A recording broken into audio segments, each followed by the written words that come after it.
Good evening, everyone. Thank you for joining us. This is a Town of Winchester meeting facilitated by the Metropolitan Area Planning Council.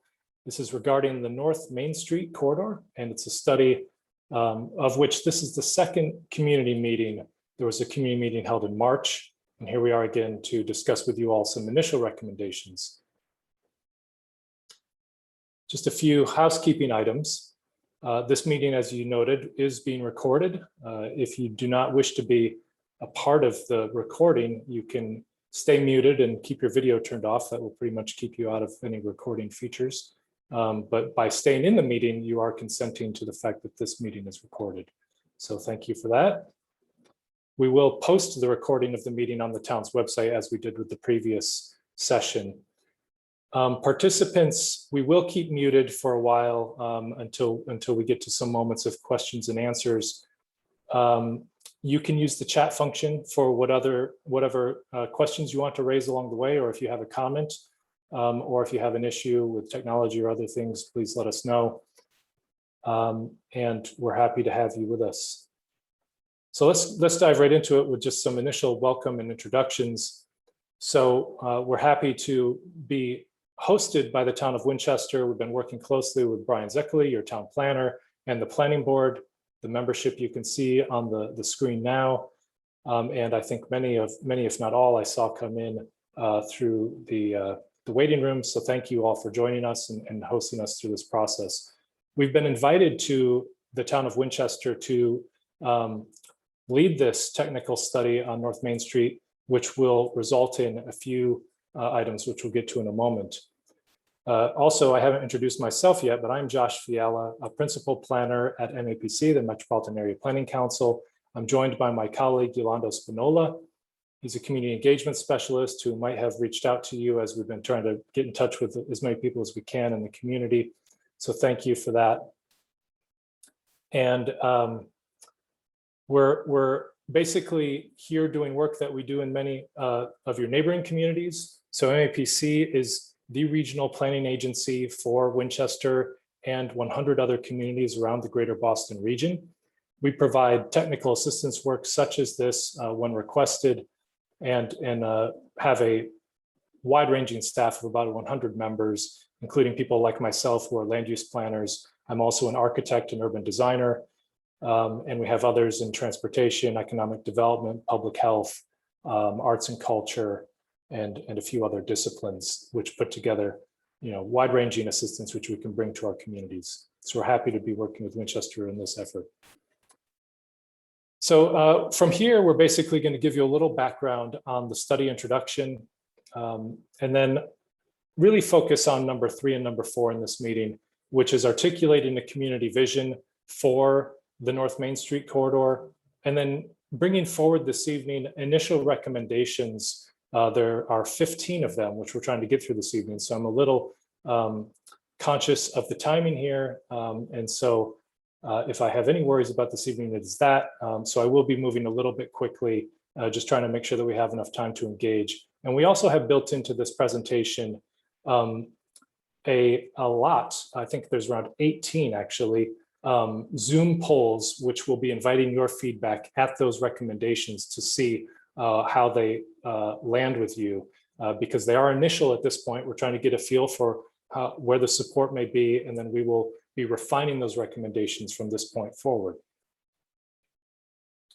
So the first of those 18 Zoom polls is just to get a little feel for you all, since we just told you some about ourselves. And so let me bring that poll up. And you can see, hopefully, if you haven't used these before, it should be pretty self-explanatory.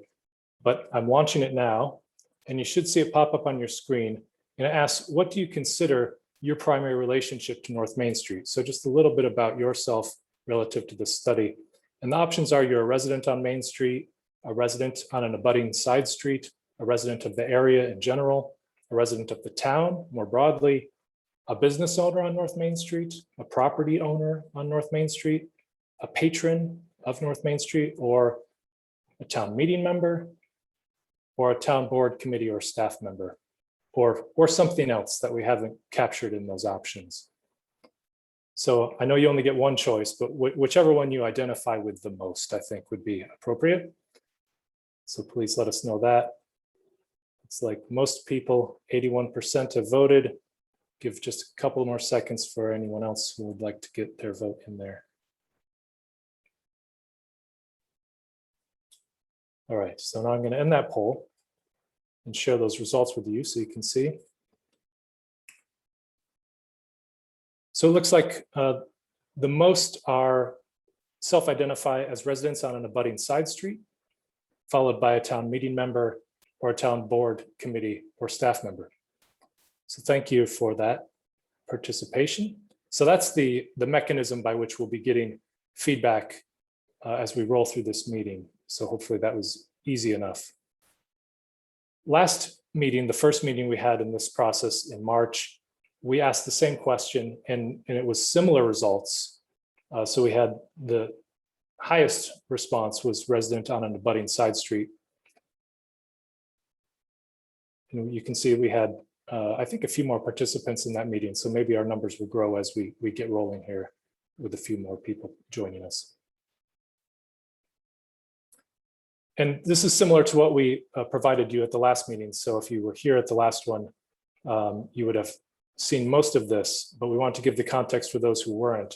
So this planning process, which we're a part of currently, is a result of the Winchester Master Plan 2030 and was a recommendation from that planning effort, a townwide effort, looking at all aspects of the town, planning for them.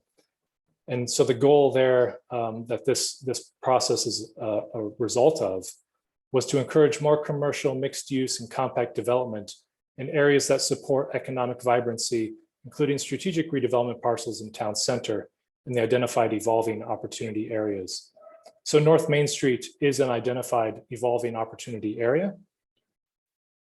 You can see some of the detail that was put forward in the Winchester Master Plan regarding creating an area plan for North Main Street. And so this process is the process to do that, to create an area plan for North Main Street that will envision public realm improvements, identify development opportunities, zoning amendments, and design guidelines to help shape the future of development. So that is what is underway.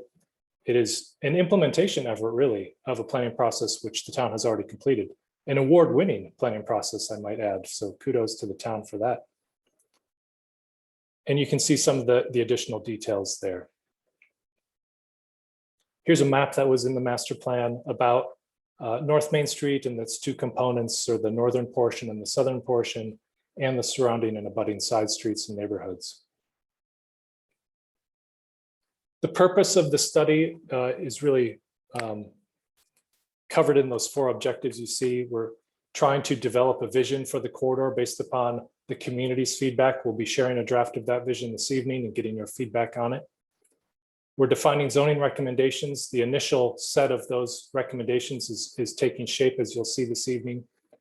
And then defining design guidelines, which are also starting to take shape and what we have to share with you this evening.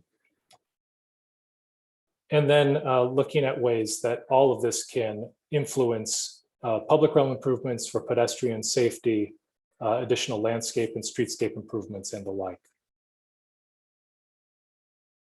So our study scope and work plan is pretty well aligned with those planning objectives. And we've been working our time and effort in these 5 various buckets and have at this point put hours into each of those tasks.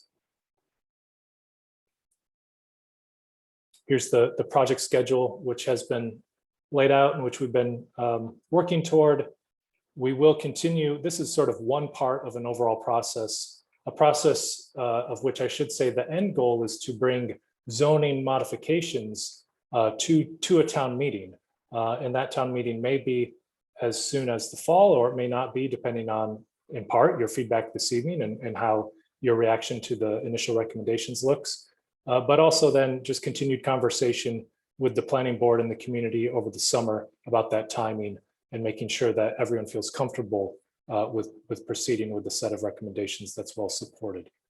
So this is our planning study is not the terminal point of our study is not the terminal point of this process, is what I should say, and that this process will continue with the ultimate goal being those zoning recommendations toward a town meeting in the future. But here we are at our second community meeting. The second community meeting, I should add, of this process, of our planning process, there will be, of course, additional community meetings and public hearings, which would be a part of that larger process to bring more defined zoning recommendations forward. A brief recap of the first community meeting that was back on the end of March. We had 68 in-meeting Zoom participants. We put together a poll, an online poll and survey that used the same questions and content that people could interact with after the meeting. We had 9 participants in that post-meeting follow-up. So 77 participants in total based upon will be a part of the results you'll see throughout the presentation this evening. And we've also included in our thinking interviews with 10 stakeholders throughout North Main Street in the town and are happy. We've been trying to continue to do those focused interviews with stakeholders and have had some missed connections occasionally. So we're happy to continue those. And if you'd like to be among that group that get an individual conversation, we'd be happy to connect with you after this meeting. And to do so, it would probably be best to shoot an email to Yolando. You can see his email address on the screen there. And we've been speaking with property owners, businesses and tenants, residents, the planning board, and are connecting with the Historical Commission, Town Design Review Committee, and other boards like the Transportation Committee. So we are focused on the zoning districts along North Main Street, specifically GBD2 and GBD3. This study is not looking at the parcels outside of those 2 districts. So the neighboring parcels we're not contemplating changes on. So we're focused on those areas. You see 43 parcels in the GBD2. That's the area highlighted in the aerial on the screen. And a little less, 33 parcels as you move north to the city of Woburn line. There's 33 parcels up there in GBD3. All right, so now let's go ahead and dive right into the initial community vision and get your feedback on it. So we have a vision statement and some goals. And again, here's the background which the community vision and goals are based upon, which I just covered with you all. And among the feedback that we received from that group, we asked, what is the most important aspect of North Main Street? And so we found that most people thought the support for small businesses and economic activity on North Main Street, followed by a variety of activities that work well together, and then the quality variety of businesses and services, that it's a great place to live and a safe and pleasant place to walk and bike. So you can see those aspects of importance in North Main Street. We also asked, how close is North Main Street compared to what you would like it to be? How close is it today? And the vast majority thought that North Main Street is not very close to what they'd like it to be today, and that it could benefit from substantial changes and improvements. So that's a part of what we're trying to accomplish through these recommendations in the vision. Some additional questions to help us triangulate on the appropriate statement. What is missing from North Main Street? Safe walking and biking, and more street trees and landscaping with the top hits, followed by additional small businesses and services and more housing. And then the last meeting, we went through a series of analyses around the existing conditions in the North Main Street corridor today. And most people thought that the most important features of that analysis was the potential for change, which was a combination of many of the analyses that we went through. And if you didn't attend that previous meeting or see a recording of it, you could find that on the town's website and go back and watch that if you're curious. And then we've also been looking at past documents. We've mentioned the master plan, but there are other planning documents that have focused in the past on this corridor as well. And what we've come to understand from those past documents is that we're trying to add vitality to the commercial corridor. with additional restaurant or retail uses specifically, that a mix of residential uses into the corridor above the ground floor, and specifically affordable units that would count towards the subsidized housing inventory are desirable. Retaining the character of the corridor and preserving key buildings and development patterns is another desirable feature, and improving pedestrian safety and walkability. And then this was some detailed language from that slide I pulled out directly from the master plan that is guiding our effort as well. So looking at a combination of physical improvements along the corridor with less restrictive zoning and development incentives that are looking to have more allowable development intensity, enticing existing property owners to consider redevelopment options and investment. And that ideally the changes would increase housing choice, establish a more robust commercial and jobs base, and increase visitation to the area. And that to make this happen, it's likely, the master plan posited, that zoning changes to allow higher intensity development, parcel consolidation, increased building heights, and a wider range of uses is likely needed. And that mixed use development with residential should be considered as an approach to meet the current demand for housing in the town, and also to leverage that housing for financial viability in terms of that mixed use development. So it seems like a lot of the documents are pointing in the same direction. This was the draft vision statement we tried to put together very succinctly to capture many of those sentiments. And I'll just read it for you all. The North Main Street corridor supports small businesses and economic activity in Winchester. The corridor has a variety of activities and uses that work well together with ground floor shops, restaurants, and services, and expanded housing choices with upper level residential units.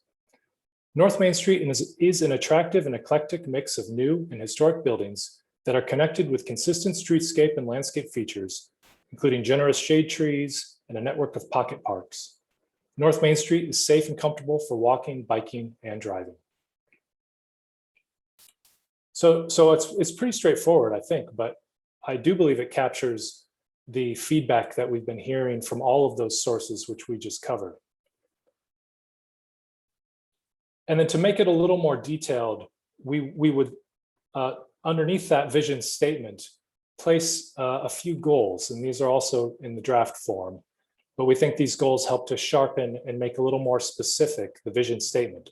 So we're looking to leverage new investment to create substantial improvements on North Main Street, strengthen the corridor as a contributor to diversifying the town's tax base, balance new investments so as many stakeholders as possible see positive outcomes, increase the continuity and cohesiveness of North Main Street through building and landscape design, and celebrate the history of North Main Street while embracing the variety and rhythm of variation on the corridor. So we think these make the vision statement itself more tangible and more specific. And then the vision statement and these goals would be a part of framing the zoning recommendations and other recommendations that we put forward, which we'll get into in the next section of this presentation. But first, what we wanted to do was just get your reaction to that initial vision statement and the goals. So I'll just skip back to the vision statement so it can be on the screen. And then open up another poll. So you can just let us know how this struck you initially. And you can also feel free, if you'd like, to put a thought in the chat as well. Okay, let me launch this poll. All right, so it has two questions. The first question is, they're both reactions to the material I just showed you, the vision statement and the goals. First, do you feel the draft vision statement is about right for North Main Street? Your options are, yes, it looks good. It's okay, but could be refined.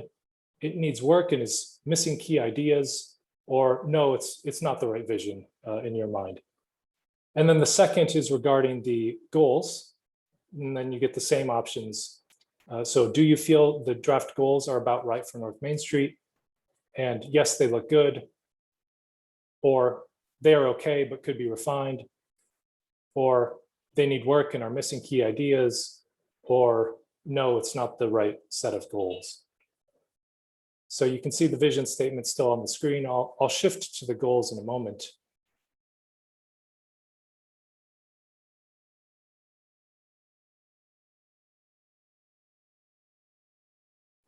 I see a question in the chat from John. What is the history of North Main Street?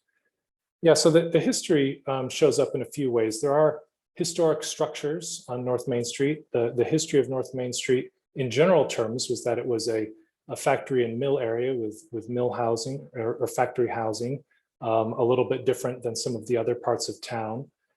And that some of those historic structures are still there. There's the Massachusetts Cultural Resources Inventory has several surveyed properties. I forget the exact number, but there's a substantial amount of historic properties which have been surveyed along the corridor. And so those could be potentially built into and featured in future investment. And I think that question's a fair one. And I think it's also an opportunity to think about what is the narrative of the history of North Main Street, and how could that narrative and story of the history of North Main Street be communicated through these investments and through the public realm. So are there actual stories that could be told through plaques or other components of the built environment? So that I think is a great question. All right, so I said I would skip to the other goals. So here are the goals. Looks like we only have about 40% of people who have voted so far. So if you could vote, that would be great. Helps us understand how people are feeling about this draft information. You can see the draft goals on the screen.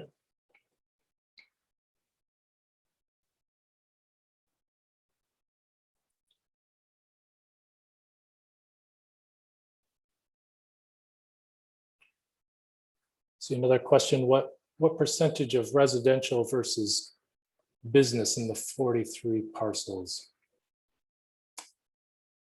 Hank, I don't believe I'm going to be able to answer that off the cuff. In the previous presentation, we did go through a more detailed mapping of the land uses in the North Main Street corridor, and we could share that.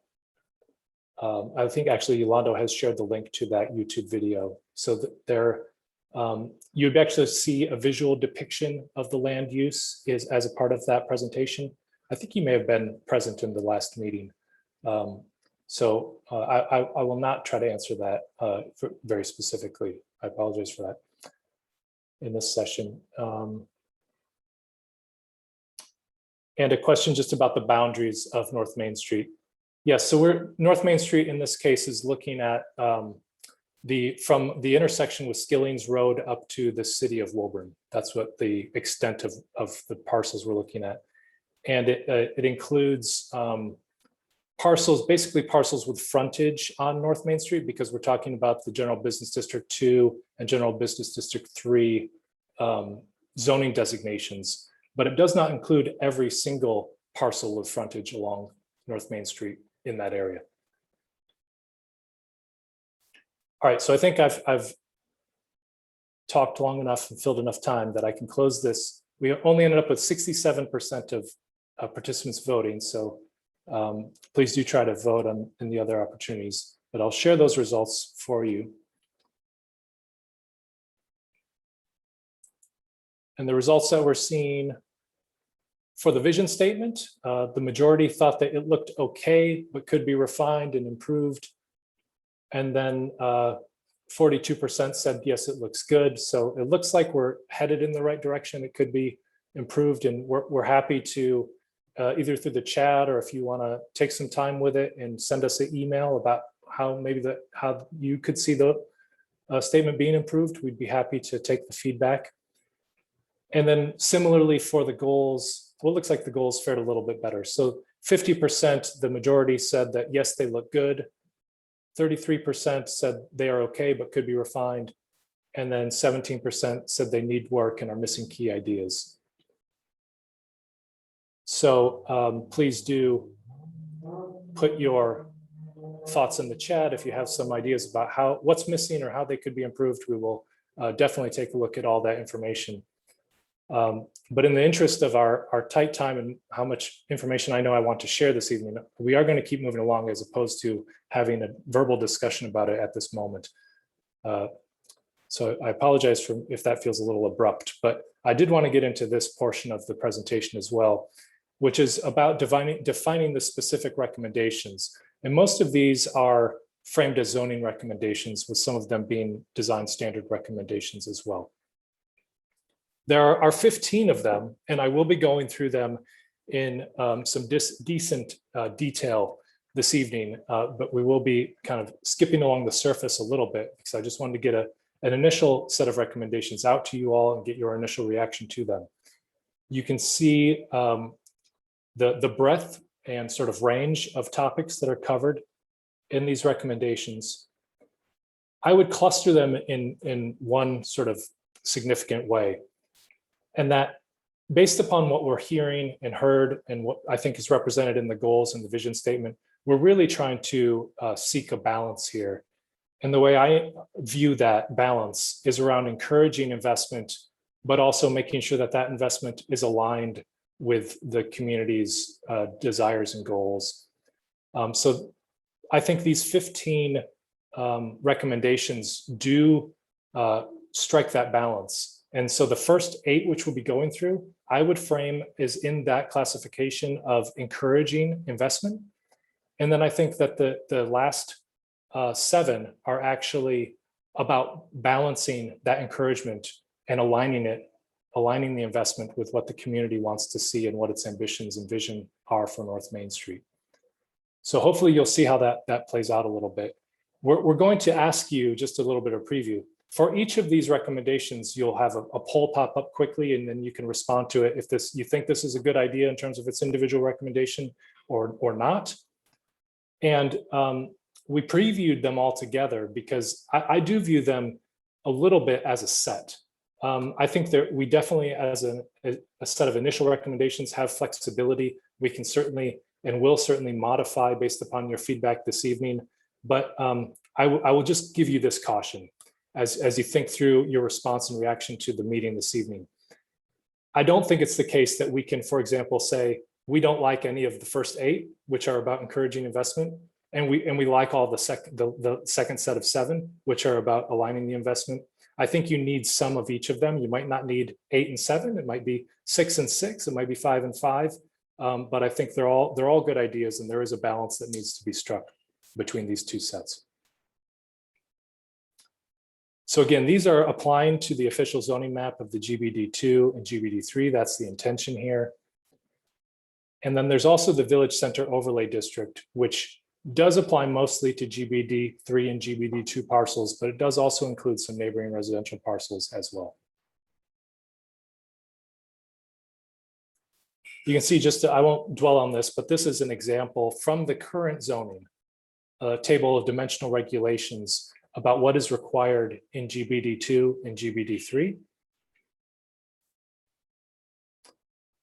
And then for really the rest of the presentation, I'm going to be using this diagram template to help walk you through illustratively.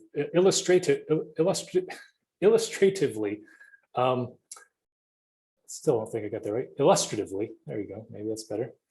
To show you in diagrams what we're trying to get at in terms of the zoning concepts, and it's a little easier to think about it with a picture than the words. So here you see a typical, on the screen, building lot in North Main Street. And this is on the west side of North Main Street. So on average, the west side of North Main Street has a parcel which is 100 feet wide at its frontage on North Main Street and 110 feet deep. So that's what you see there with the building and lot parcel. That's the average size.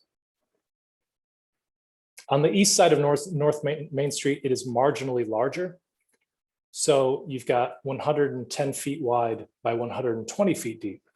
Still about the same though. For the purpose of these illustrations, we're going to stick with the west side of North Main Street, those typical dimensions.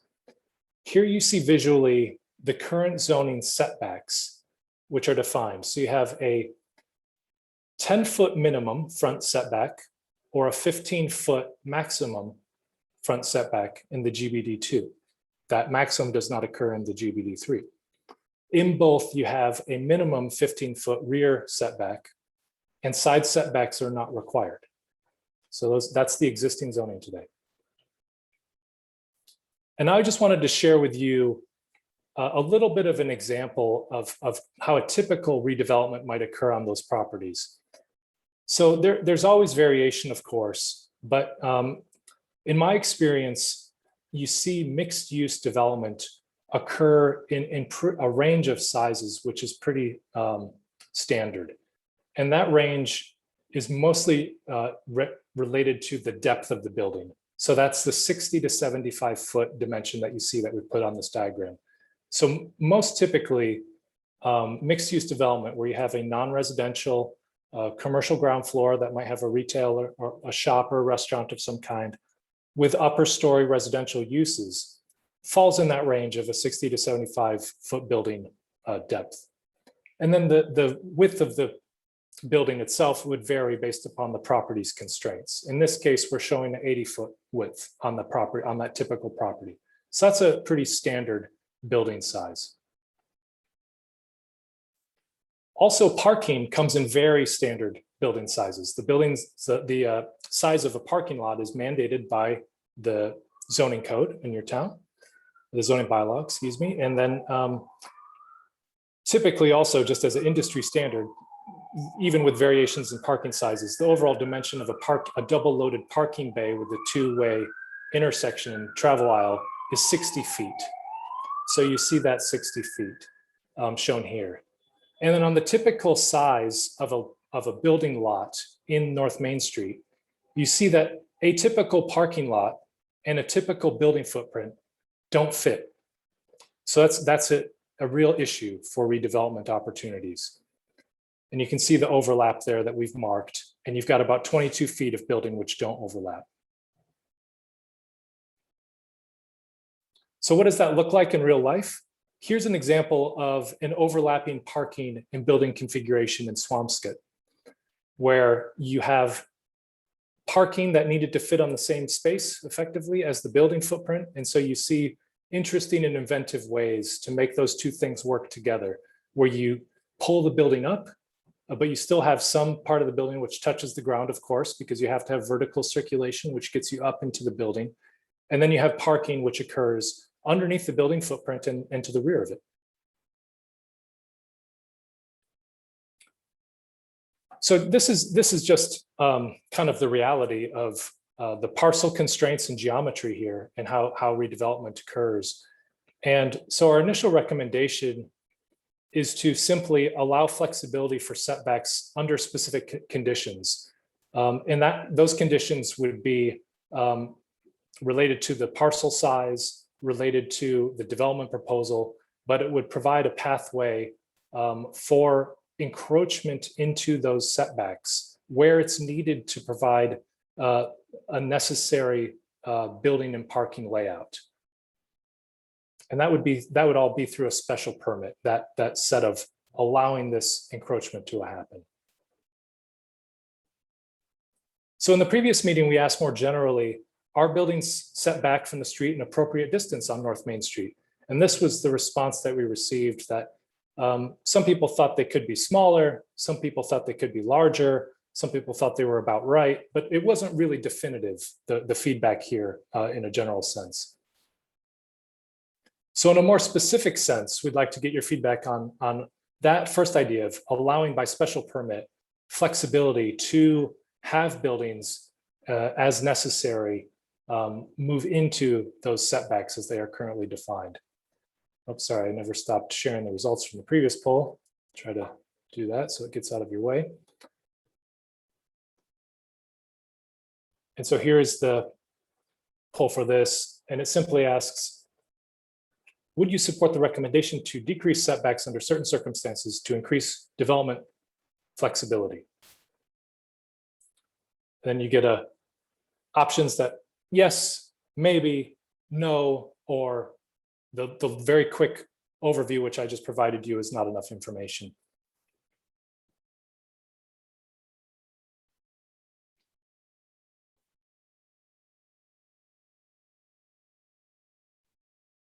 All right, so thank you for responding so quickly in this case.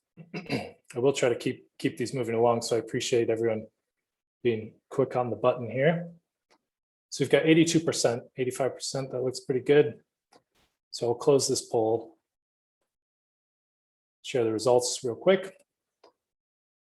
So it looks like 59% would support this recommendation of allowing that flexibility to occur to help with that circumstance of it just not being able to fit in certain circumstances where, depending on the parcel size. Some parcels, of course, are large enough and some parcels are not. And then we also have 21% that say maybe and 21% that say no.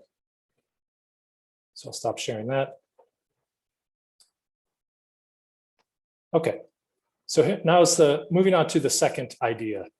And this is relative to the same issue. So another solution to that problem would be to allow lot assembly under specific conditions.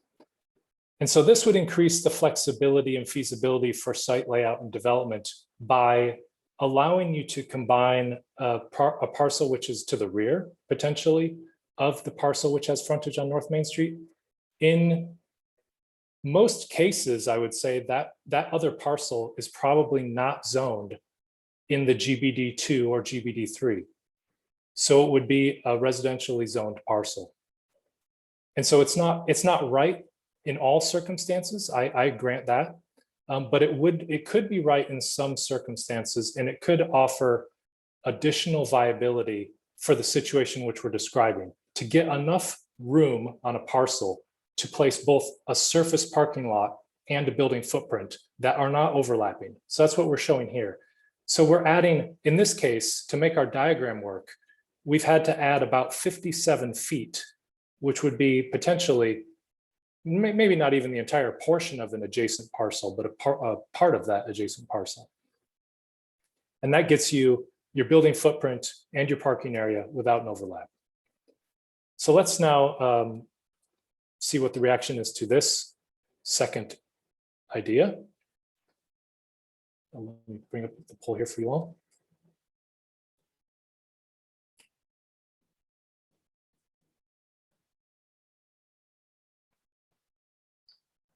So it's same format, and you'll see this format for the rest of the recommendations really. So would you support the recommendation to allow lot assembly under specific circumstances to increase redevelopment flexibility? And of course, we'll have to add more detail around what those parameters are, how that review could take place. But just as an initial idea, what we're trying to get a sense for is if everyone really doesn't like an idea, then there's not much sense in trying to refine it and get it right if it's just going to be an issue.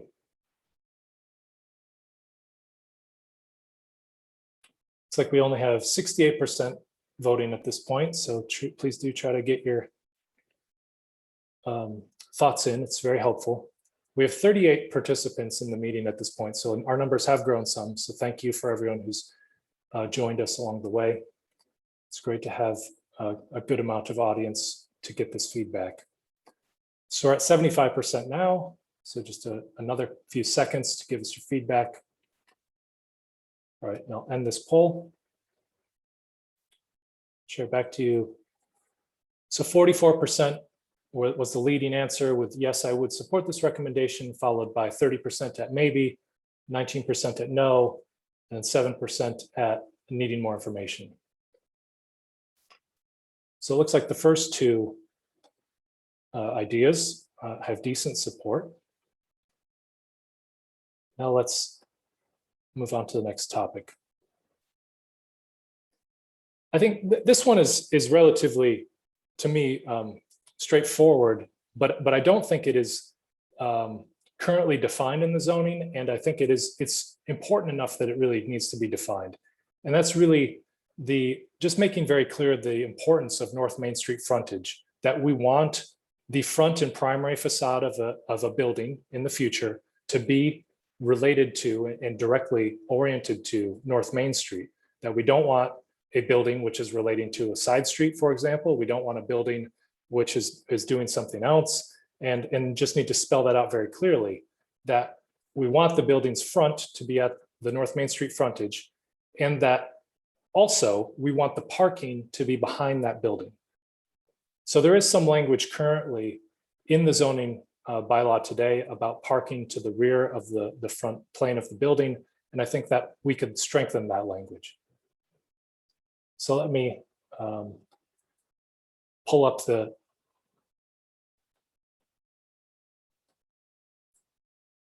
poll for this straightforward idea. So would you support the recommendation to define the orientation of the building to North Main Street? And I just realized this one, in my own classification that I just went over with you all at the very beginning, it got lumped in with the encouraging investment, but I would probably say that this one is about aligning the investment to what we want it to be. It's not so much about, it doesn't cost anything to do this. It's just making clear the intentions and the vision. So 70% have voted. Give just another second to click that button. All right, that got us a few more percentages, so I'll be happy with that. Let me just share the results to you. So a vast majority on this one, so I'm glad you all agree that this is a relative no-brainer, that 81% think that, yes, I would support this recommendation, 15% maybe, but they need to know more about it, and 4% are no, I would not support this recommendation. All right. And I am not in the meeting. I'm sorry, I'm trying to go through this quickly. So I'm not tracking the comments in the chat, but please do put your comments in the chat, and we will sort through them after the meeting and get all of your ideas and thoughts as we're going through this. So let's just move along. So the next one might not be as straightforward, but I think it's also important.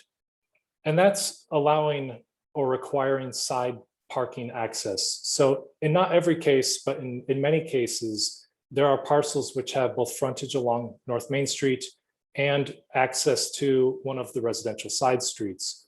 And I know that that's a sensitive subject, but you can see in the diagram how much more efficient access from a side street would be than access from the Main Street frontage.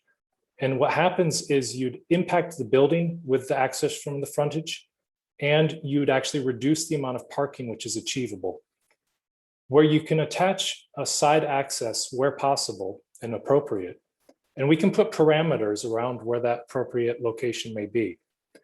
It just makes it work out so much better and makes the invitation to investment so much easier.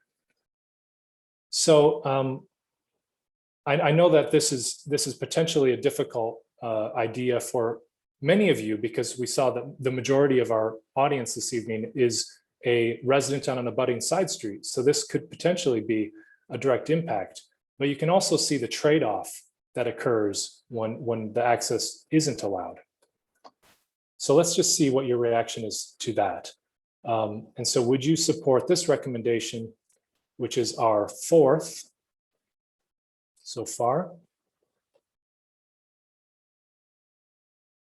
And so would you support the recommendation to allow or require side parking access to increase redevelopment efficiency?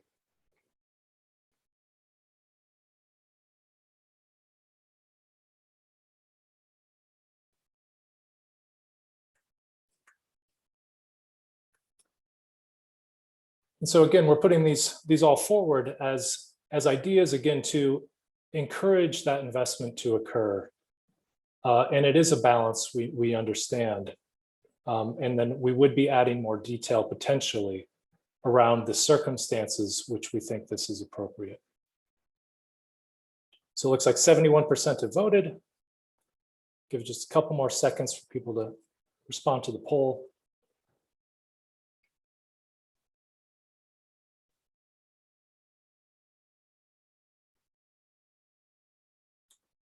All right, let me share this back with you.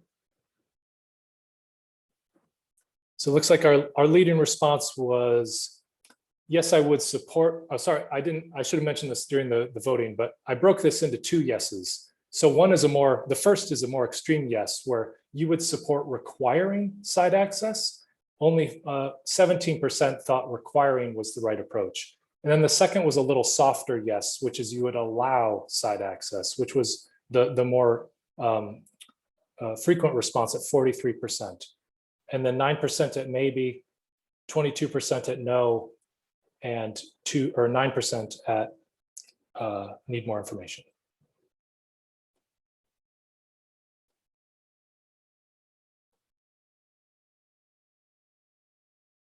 Okay, so let's move on to the next topic.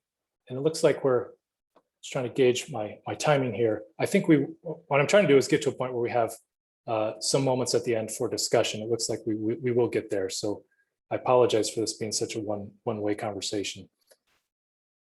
The next is zoning height as the topic. What you see on the screen is the current zoning requirements around height. So the maximum height is 45 feet.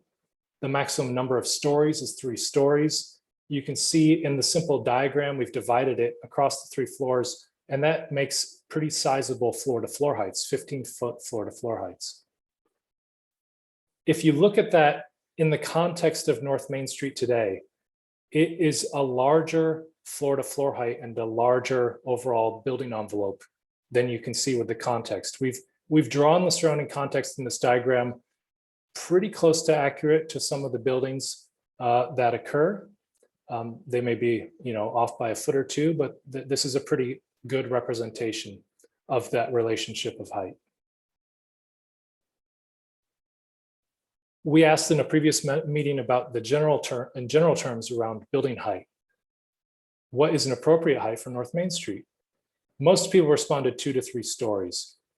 Some more people than others responded 3 to 4 stories, and then that was followed by 4 or more stories or 1 or 2 stories.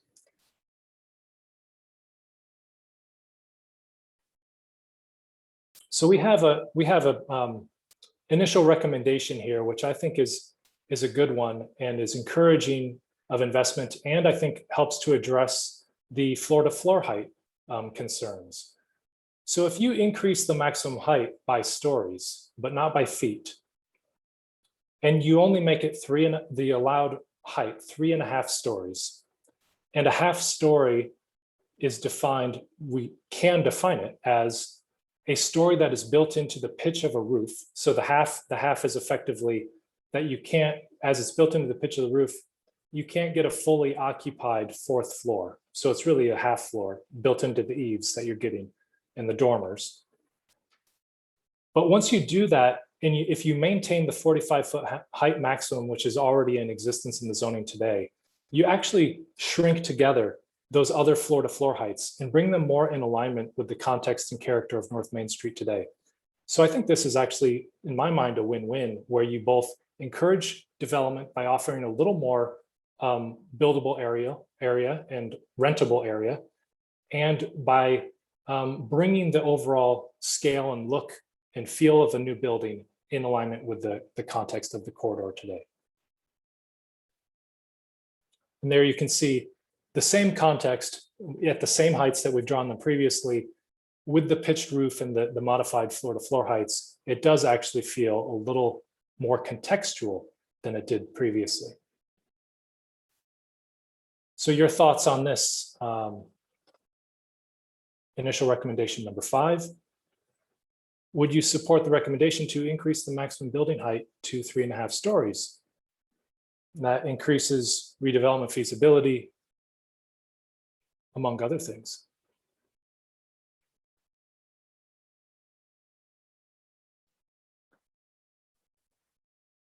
And I will just note as a preview, one of our design standards that you'll see in another initial recommendation in a few moments is to actually require a pitched roof.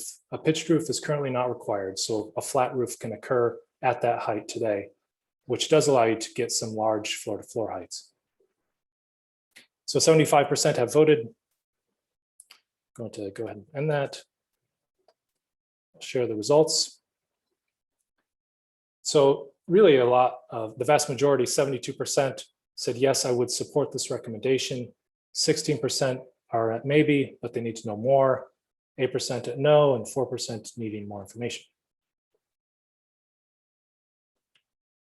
All right, so thank you for that. And then the next is a topic which is sometimes more complicated than height, but is related to it, and that's the building density. So the building density is measured in the zoning bylaw today by the floor area ratio, FAR, and that's basically dividing the total building area by the total lot area for any lot. And so you can see that calculation here on our diagram. Our diagram shows a total lot area of 16,700 square feet. Those 3 floors are 5,670 square feet per floor. You've got 3 of them, that equals 17,010 square feet of building area. And then if you divide that out, you get an FAR, which is that ratio of 1.02. An FAR of 1 is what's allowed in the district today. So this all works out according. Again, in general terms, last meeting, we asked about the appropriate density for North Main Street. Most people thought more density than there is today would be appropriate, 49%. So if you make that change in the height allowed, it would actually give you an additional half story of floor area, which could be counted towards the FAR, and it would bump the FAR up to about a 1.2 or 1.19 to be exact on those calculations in the diagram. So we would suggest that the FAR, the baseline FAR, be increased to a maximum of 1.20 to be consistent with this diagram.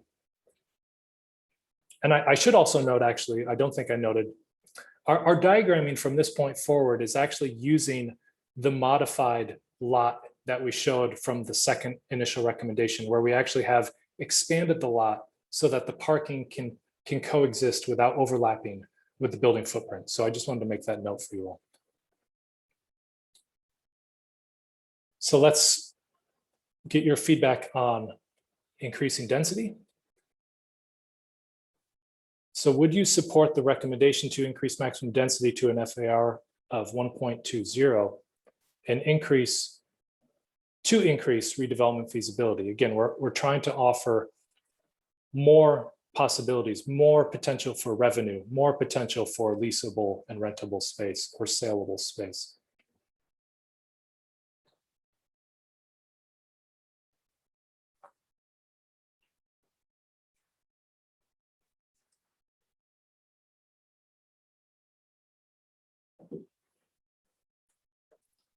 And while our diagram is not the only circumstance, of course, that's occurring in the corridor, our diagram is using real dimensions and real calculations. So the lessons that we're learning from this typical situation, I think are applicable. We can test them in a few other ways, but the numbers we're putting forward, I think, are realistic. All right, so we've got 78% now. I'll share the results to you all. 54% are yes, they would support the recommendations. 31% are at maybe, 8% are at no, and another 8% are at needing more information. Okay. So you cannot have a discussion about density on a property without also a discussion about parking. And so presently, based upon the parking requirements of the town's bylaw, you would have, and you can see the calculations to the right of our illustration. You'd have potentially 14 spaces required for the ground floor if it were a retail space, 8 spaces required for the upper level, second story, if it were 4 housing units, which we think is reasonable. And 4 additional units at that third floor would be another 8 parking spaces. So you'd have a total of 30 parking spaces required to support that box which we've drawn. As you can see, the diagram that we have for the parking area shows only 18 parking spaces at this point. So to get 30 parking spaces on the property, again, you're going to have to overlap the building and the parking area, or you're going to have to do other more expensive ways to get more parking on your property, such as tucking parking underneath the building footprint, building a parking deck, which is probably pretty unrealistic, and other gymnastics. That one exception to that is the overlay district, the Village Center Overlay District, VCOD, does have a more relaxed parking requirement for the ground floor space. So instead of one space per 400 square feet, it's one space per 1,200 square feet, which would bring that parking requirement down to 5, which would mean it is only 21 parking spaces required, which is almost in alignment with the diagram that we're showing. So here you see some of those parking requirements that are in the bylaw today for other uses, and they go on for all the uses, really. And here's just a little bit more about the Village Center Overlay District. We also asked about parking in general terms last meeting. And this was similar to the setback responses, where it's a little indeterminate, but the most frequent responses were less parking than currently provided, the same amount as currently provided, followed shortly thereafter by more parking than is currently required or provided.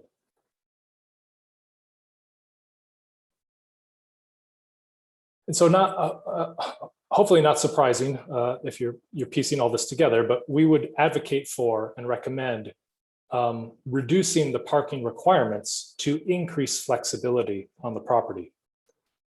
So this would be reducing the requirements for the ground floor uses and for residential uses, and to allow an additional shared parking reduction, which is in the language of the bylaw today, but I think we can elevate that and potentially clarify it.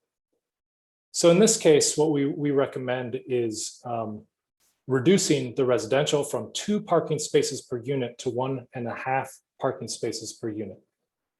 And that would bring those top 2 floors down to 6 parking spaces required for each. And to go ahead and use the VCOD ground floor requirement of 1 space per 1,200 square feet, which would bring that down to 5.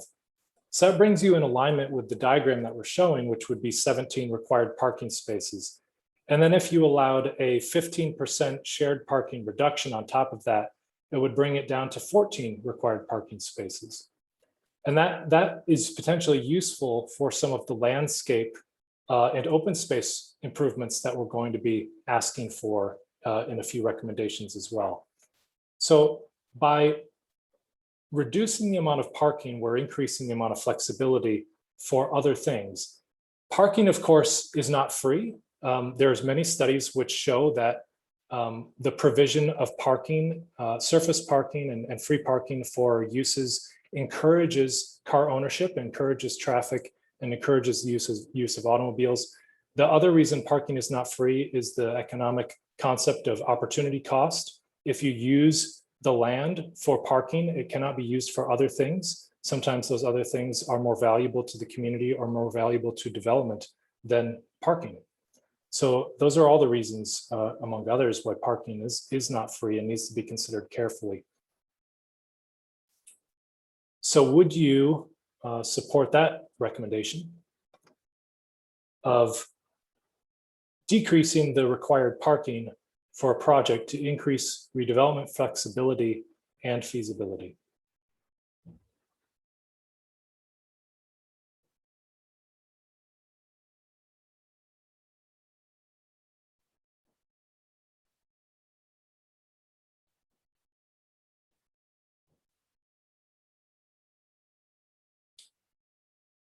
Yeah, I was trying to catch up with some of the chatting a little bit. And so yes, the assumption a lot of these diagrams are based upon at this moment is the what is correctly characterized in the chat as the lukewarm response to potentially assembling properties, which would be a portion of a property to the rear potentially of a non-GBD2 or GBD3 parcel.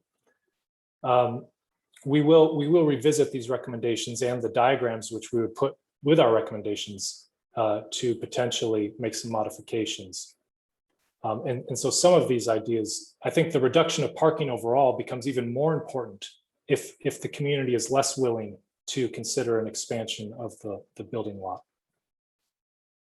So with that, looks like most people have answered.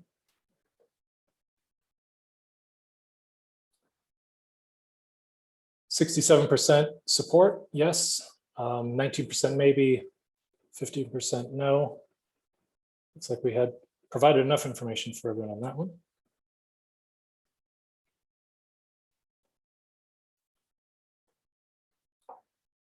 All right, we're a little over halfway through these, so thank you for just trucking along with us. The next is in regard to the use regulations, and we have some minor suggestions around the use regulations. Today, well, it looks like my subtitle there is still from the parking, so that just ignore that, but this is more about the use regulations. Today, a combination of business and residential uses requires a special permit. So you see that highlighted here. Also allowed by right is the outdoor parking of commercial vehicles, which to me does not seem consistent with the vision which has been articulated in draft form or the goals. And that also occurs in the GBD too, where a combination of business and residential use is allowed by special permit. We asked about the uses in the previous meeting, again, in general terms. And the use most people would like to see more of is mixed use with residential and businesses, 23%, or small outdoor spaces, another 23%. And then what would people like to see less of? Auto services, repair and fuel, although we did see some comments at the previous meeting that some people find those services very useful and like walking to them. So in order to increase the predictability of desired uses, we think that it's important to move that combination of business and residential uses to be permitted as of right. And that a lot of the other recommendations that we're making would be the ones that are requiring a special permit.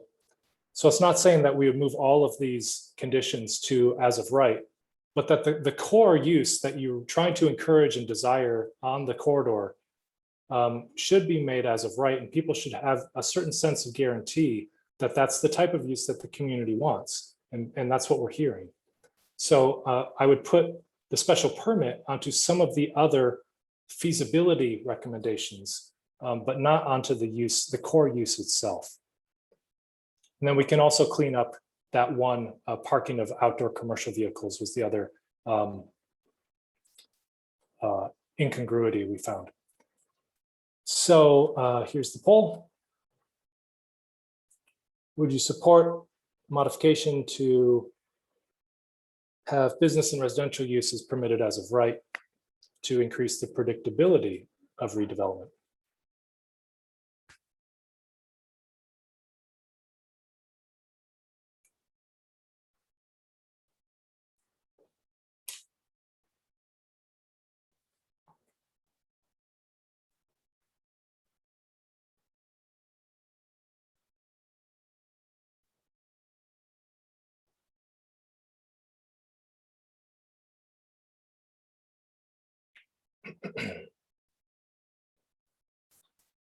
Okay, we've hit the 70% threshold, which I've seen has been about typical. Thank you all for getting those votes in.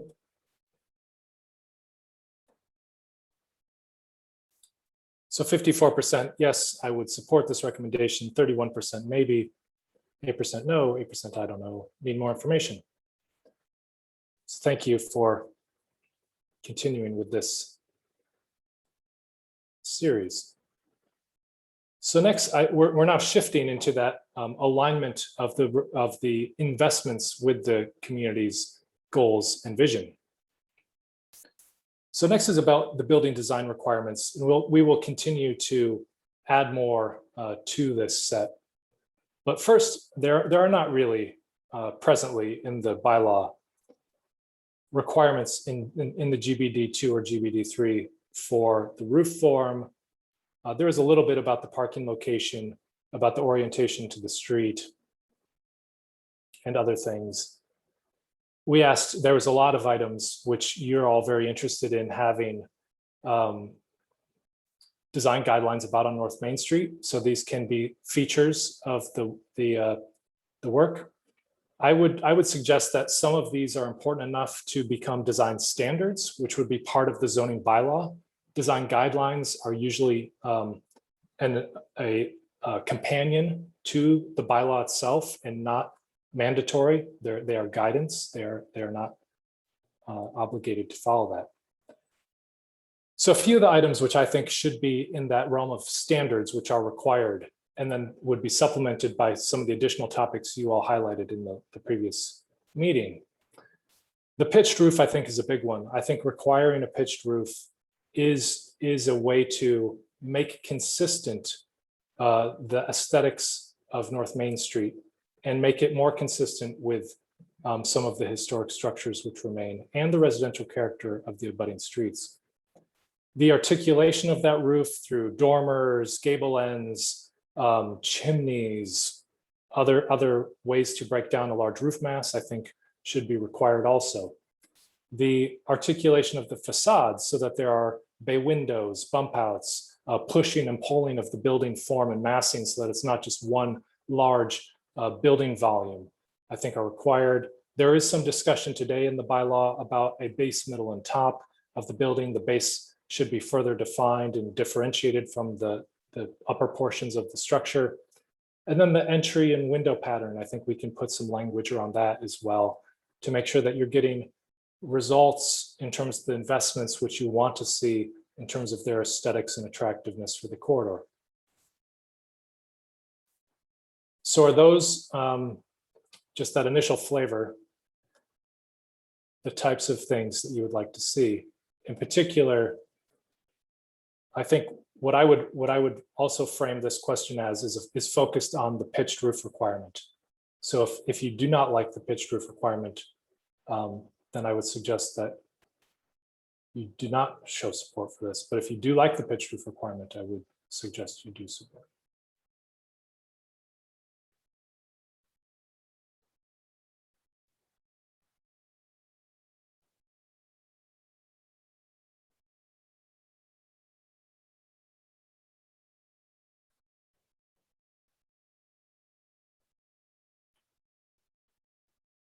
All right, looks like we just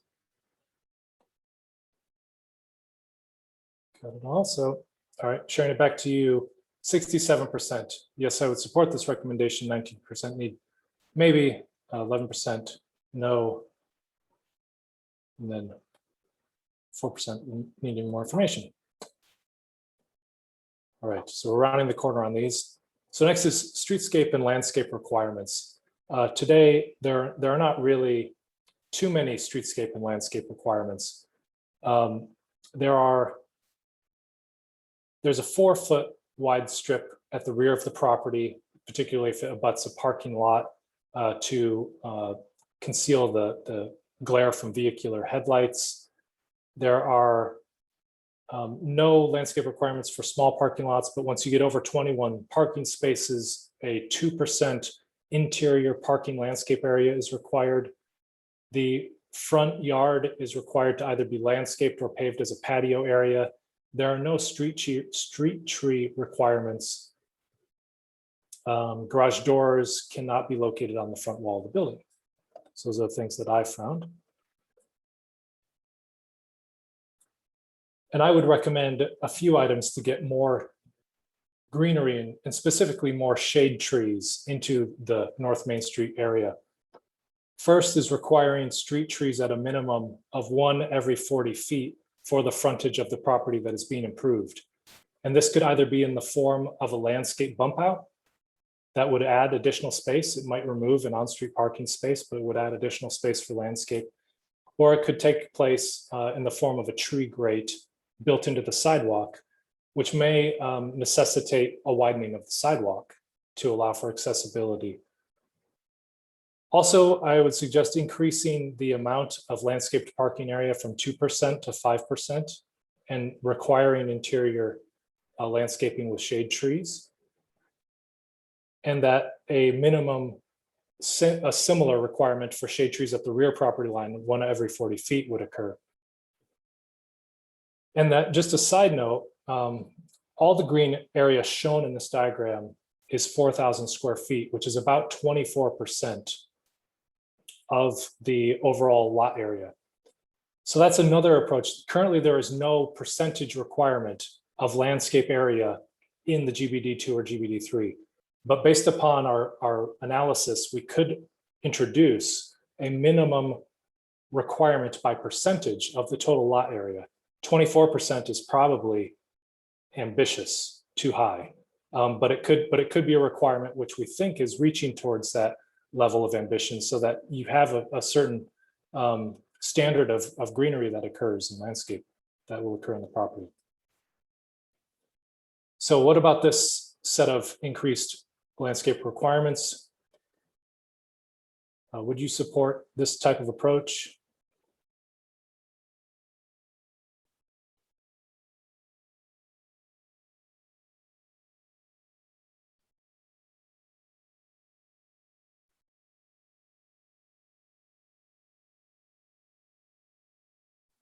Great, thank you all for jumping on that one so quickly.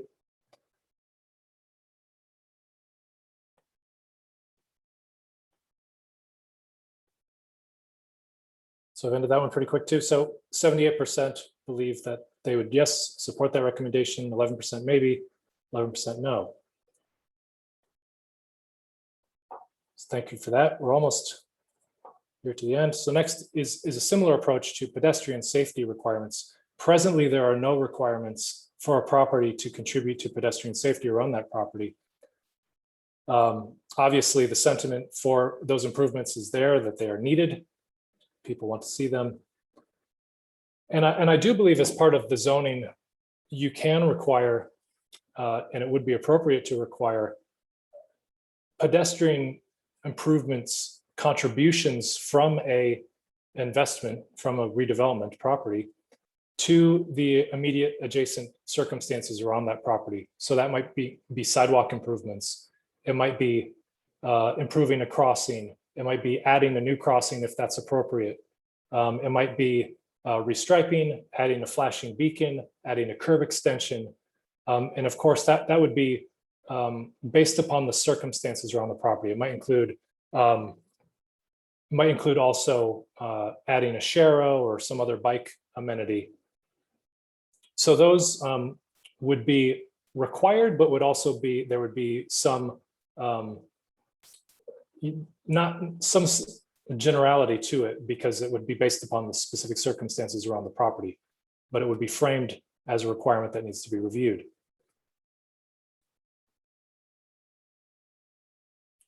So what is your thought? Oops, sorry, did that wrong. So what is your thought about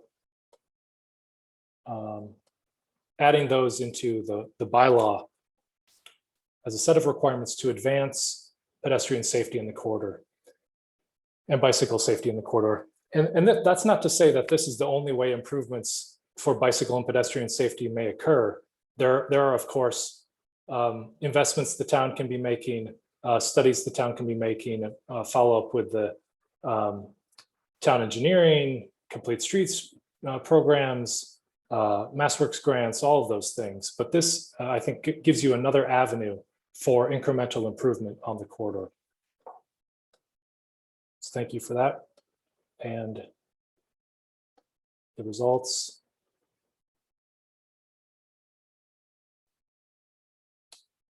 %, yes, they would support the recommendation. 20% are at a maybe.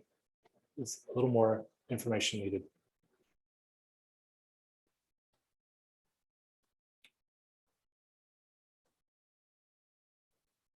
And then open space requirements follow a similar vein, where today there just are no open space requirements by percentage or other means, really.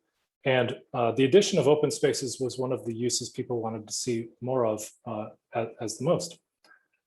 So The recommendation here is similar to the pedestrian improvements, and that would be to require the contribution through the private investment to expand a network of plazas and pocket parks throughout the North Main Street corridor.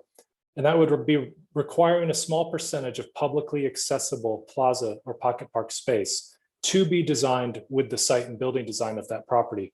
So it might be a small plaza at the entry, it might be a landscape seating area, however it could work out with the development program and the layout.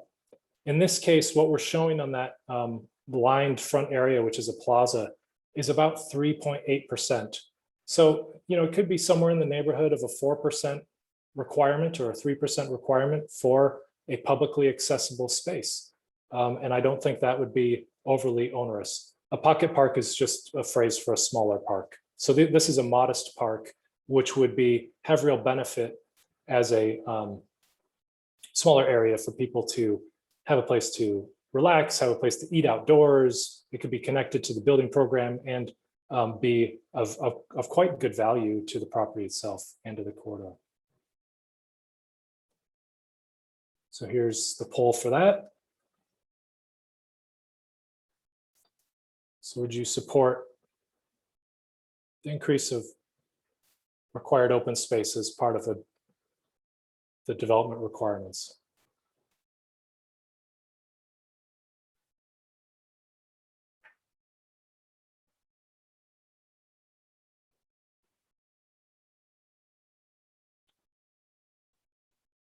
All right, we've hit our 70% mark.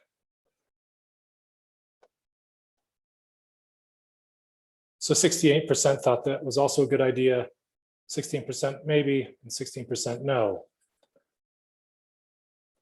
So thank you again for your quick response on all these.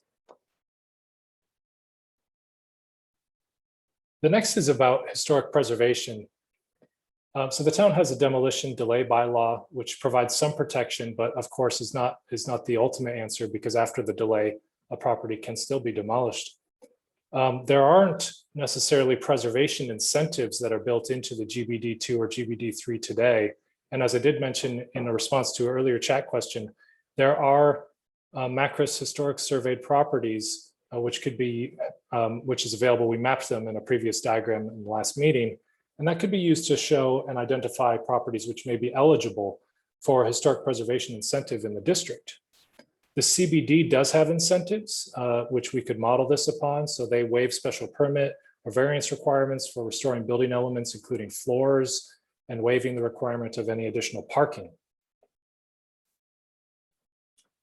So I thought I'd float this one by you all to see what your reaction is to it. But I think you could go a step farther with an incentive for historic preservation in the North Main Street corridor. And that would be allowing an addition of a similarly dense property, the density of a property that we're outlining in these zoning characteristics, with a historic structure, and that you would encourage the preservation of that structure and allow the addition to still be as dense, but not require the maximum the parking requirements that would be needed to support it. So you're basically saying, save the building, build what you can fit on your property, and we're not going to be as concerned about the other requirements, because we're most focused on preserving that great building and having you still have an economically viable redevelopment project. So it's more about the building area than the other components of that property. But I think that the benefit there is the potential that you would actually have a more powerful incentive for preservation in the corridor. But you all might not think so. So I'm interested to see how you react to that idea. Let's see how that goes right now. So would you support the recommendation to increase what is allowed when a redevelopment preserves a historic structure as part of the redevelopment? And what I didn't mention on the previous slide, and I'll mention here as we get the votes in, is that the addition could be structured around the guidelines which have been put forward by the Secretary of Interior's preservation standards around additions and new construction. And they make very clear some guidance around how a new addition should be secondary to the historic structure, be complementary to the historic structure, and B, have other characteristics which would help it to fit with the historic structure which is being preserved. So there are precedents and guidance to make this type of thing a successful project. So it looks like we're almost to our 70% threshold where I usually say end. So thank you for getting those last votes on. Great. It's a little more mixed on this one. So 48%, yes, I would support this recommendation. 32% maybe, but need to know a little bit more about it. 8% no, and 12% need a lot more information. I'm just not sure about what's going on with that idea. All right, so we're getting really close to our time, so just get these last two in. Then the affordable housing requirement would be similar.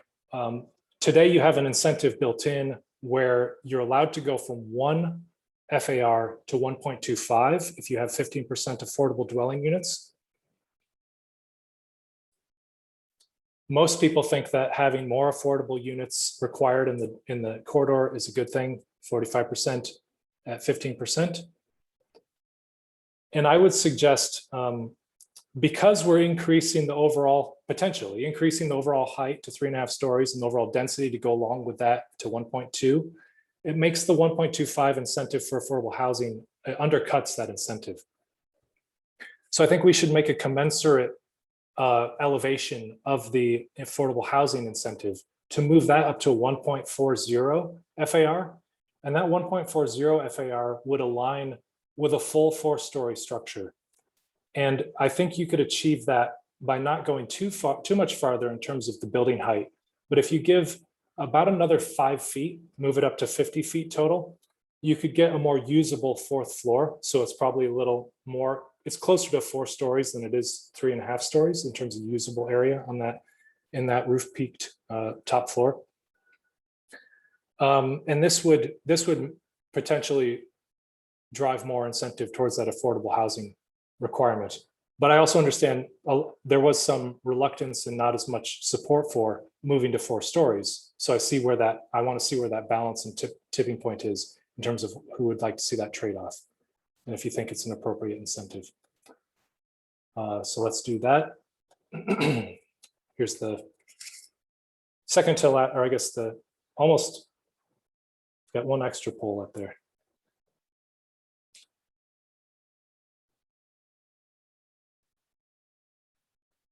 And I apologize, with the planning board meeting starting at 8:30, it just looks like we had a little bit too of a packed meeting in terms of content. So I don't think we're going to get to have much of a chance to discuss. So in that case, I do invite you to reach out to us by email or follow-up phone call, and we can have additional continuation of this conversation with you. And Yolando, if you wouldn't mind, if you could also put my email address in the chat so people could have that too. Thank you. All right, so 79% have responded. The results are 41% would like to see that, and that was tied with the no. So 41% both for yes and no, with 15% in the maybe category. So this is the most, I think, right down the line in terms of yes and no responses.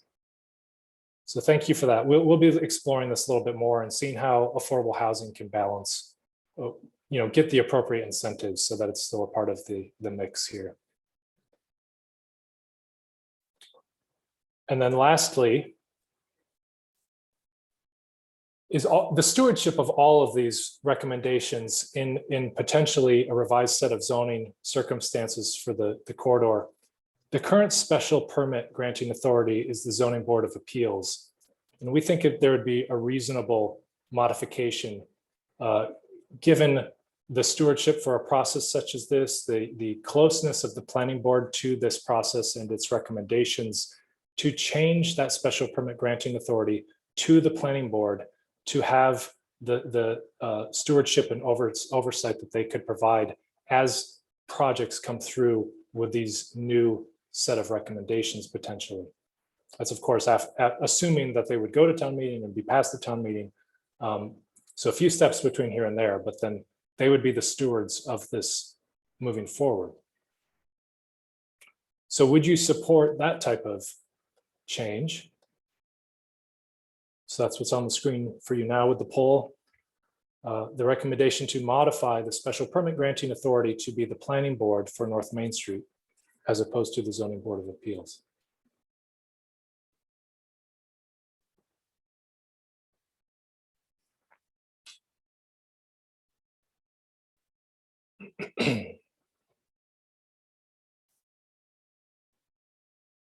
Okay, I'm really getting down to my last minutes here, so I'm going to go a little quicker.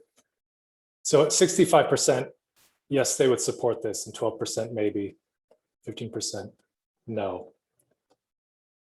All right, and then I did want to do one last poll, which so we've gone through all of the recommendations and touched on each of them. You've gotten a feel for what this looks like. And I wanted to ask a question overall about the entire initial set of recommendations. Just how do you feel? And this is helpful because we didn't get a chance yet to discuss them and hear your comments, but this will help give us a shorthand for what you're thinking about all of this together. And so do you think this initial recommendations fits with the needs for North Main Street overall? Is it very close to what needs to happen? Is it close? Is it okay? Is it not close? Or are we way off? Are we very far off in terms of what our thinking is for what should be happening here and how the recommendations should be shaping up?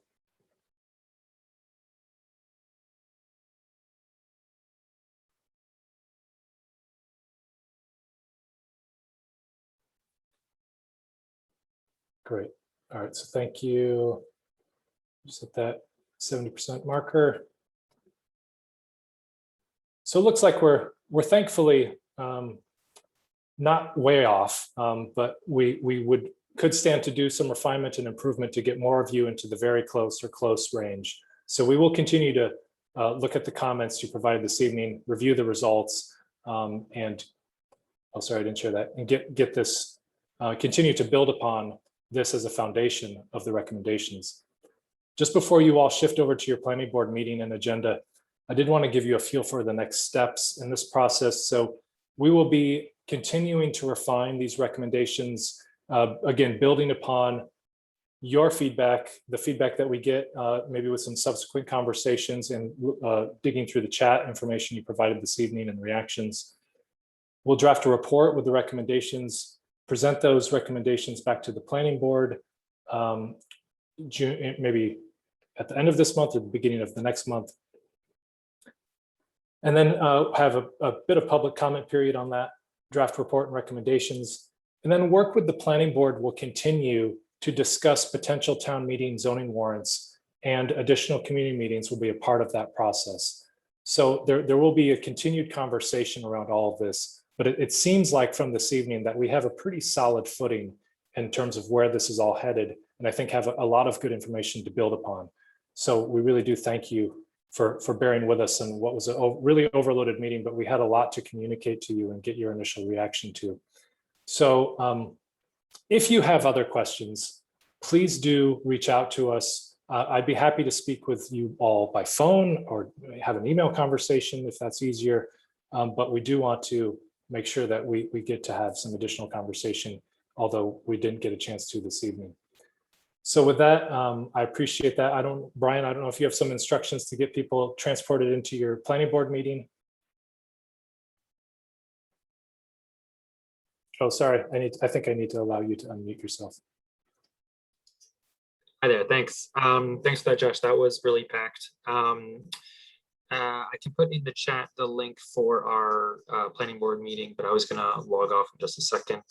I'm gonna put this in the chat right now to get on over to our regular planning board meeting. But I wanted to thank everybody for coming, and I also, in addition to emailing Josh, you can always email the planning department or the planning board at planningboard@winchester.us. So thanks everybody for coming. I'm going to sign off here and give it back to Josh. Thank you, Brian. And again, a hearty thanks to all of you for bearing with us this evening on what typically is not this packed of a meeting. We apologize for not giving everyone a chance to offer your own perspectives. But please do offer them in other ways. And we will post the recording for this meeting and the information that we presented with the other presentation on the town website and make that into a YouTube video for you all. And we really do appreciate it. And enjoy your planning board meeting and enjoy your evening. So thank you very much.